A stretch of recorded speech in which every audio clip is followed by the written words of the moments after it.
ஒரு மனுஷனுக்கு சோதனை காலம் வரும். மனுஷனாக பிறந்தா எல்லாருக்குமே சோதனை காலம் வரும்.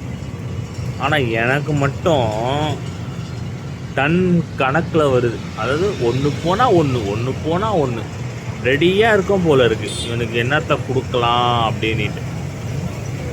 ஃபினான்ஷியலாக அடி, ஃபேமிலியில் அடி, பர்சனல் லைஃப்பில் அடி, வேலையில் அடி, இந்த மாதிரி அடி மேலே அடி விழுந்துக்கிட்டே இருக்குது. ஆனால் நானும் அதை எப்படியோ டேக்கிள் பண்ணி சரி ஓகே லைஃப்னால் இப்படி தான் இருக்கும் போல் இருக்குது அப்படின்ட்டு என்னையே நான் பாசிட்டிவ் ஆக்கி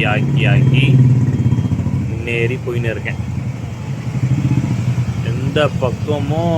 எல்லா பக்கமும் அடினா ஒரு மனுஷன் எவ்வளோ தான் தாங்குவான்? ஓரளவு தான் தாங்க முடியும் இல்லையா? இன்றைக்கி பார்த்தா பைக் ரிப்பேர். ஆல்ரெடி போன மாதம் தான் 5000 ரூபாய் செலவு பண்ணி பைக்கு ரிப்பேர் பண்ணேன். இப்போ ஒரு 3000 ரூபாய் செலவு.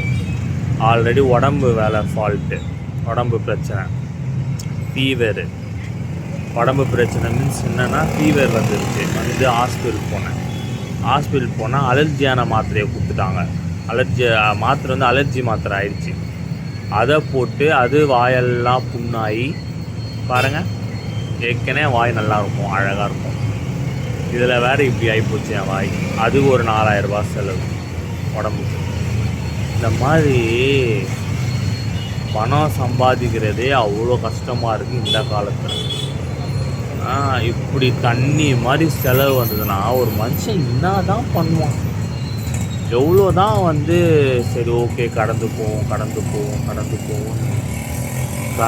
தான் போகிறேன். ஆனால் பிரச்சனை தீரா மாதிரியே இல்லை. பிரச்சனை என்ன பண்ணலாம்? இந்த மாதிரி நடு தெருவில் உட்காந்து புலம்ப வச்சுட்டாங்க என்ன.